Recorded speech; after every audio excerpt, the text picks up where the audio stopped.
Today is November 1st, 2012, and just wanted to do this video because today is my mom's birthday.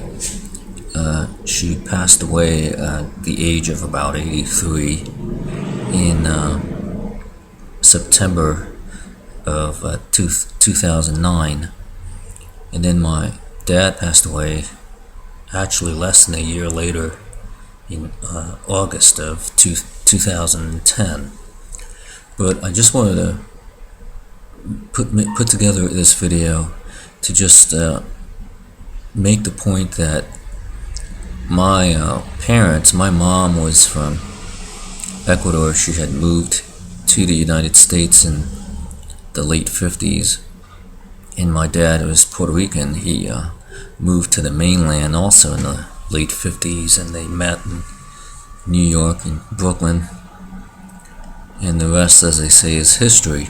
My parents, my mom, grew to love this country very much. My mom never really got around to completely mastering the English language. She knew enough English to be sort of like a power shopper and what have you in Manhattan. But she used to tell me as a child in Spanish how she loved this country more than she loved her own country of Ecuador. And it was always kind of a striking comment. But she repeated this numerous times in Spanish. My dad was one of the sweetest, kindest people you could know. The best way to kind of describe my dad, for instance, my wife tells me that she couldn't believe that he was almost too good to be true. The best way I like to describe him is kind of like the the Puerto Rican version of Mr. Rogers. I mean, this fellow was that good of a person and that kind of a person and that soft-spoken of a person. So these are two Americans, because my mom eventually became an American citizen in the later part of her life. These two people loved this country, and they believed in this country, and they were the type of people that would probably have sided with the police, let's say, in any circumstance, just given the police the benefit of the doubt, or if there was some sort of a issue, they probably would have said something along the lines of what Gail Eastman said after she sees a riot in front of her city hall, that, if we have one or two bad apples, we'll deal with it. Those were my parents. They believed in this country, just like Gail Eastman and the Orange County Symphony lady that shows up at the city councils there in Anaheim, the minister that prays at the beginning of the meeting and who said a whole bunch of nice things about the Anaheim Police Department and Fire Department. So these are people that remind me of my parents, and it's why it pisses me off, because of some of the things I know about this law enforcement community. But I just wanted to let this law enforcement community, on the day of my mom's birthday, my parents were the type of parents that thought that the decoration was to have like the American flag in each room. As a matter of fact, I still have the old flags that they had in my bedroom and in their bedroom. Those flags must be at least 40 years old, and I have them here on my desk, and one is in the closet area. They believed in their country. They believed in what this country stood for, and they loved this country. It was my parents that actually came up with the idea of looking for a home in Garden Grove. I had been minding my own business in Irvine, studying engineering, and I was about to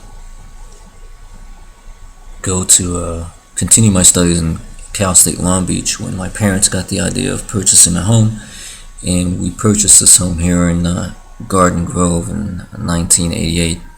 So you could imagine how a set of parents like that, how devastated they would have been had they ever found out that because of their decision to purchase this home here, that decision led to their son crossing paths with the likes of Stan Nee, the former police chief of Garden Grove, and Brad Gates, the former sheriff of Orange County, and the nightmare that these people have been in my life. And for my parents near the end of their life to come to that sort of realization, that just was, you just can imagine.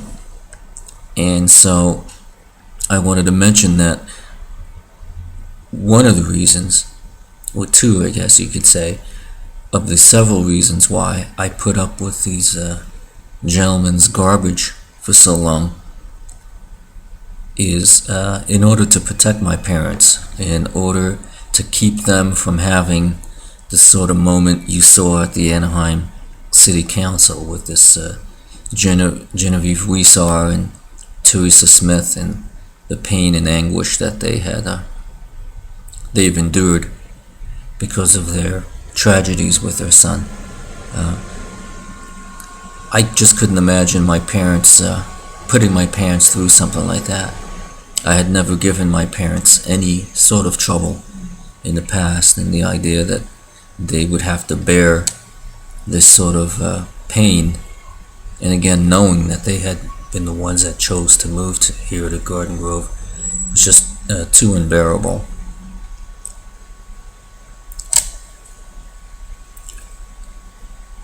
But then, in September of 2009, my mom passed away, and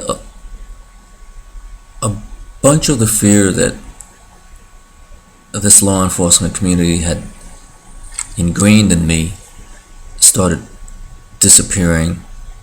But literally on the day my dad passed away, on August 2nd, 2010, the day my dad took his last breath, literally all the fear that had been instilled in me throughout the years washed away.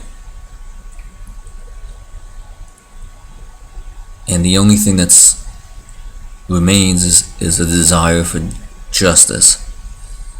And what was it? Maybe a month later is when I started quietly attending the Garden Grove City Council meetings near the end of 2010, and then I started speaking out near the end of 2011, and I have been speaking out ever since. But I just wanted these gentlemen that were in the position of leadership here in the Anaheim and Garden Grove Police Departments, and Orange County Sheriff's Department, and California Highway Patrol, etc., that my parents were two of the reasons I put up with you. In your mind, you may think that I did it because I'm hiding or afraid of something, but it was because of my two parents that I put up with you.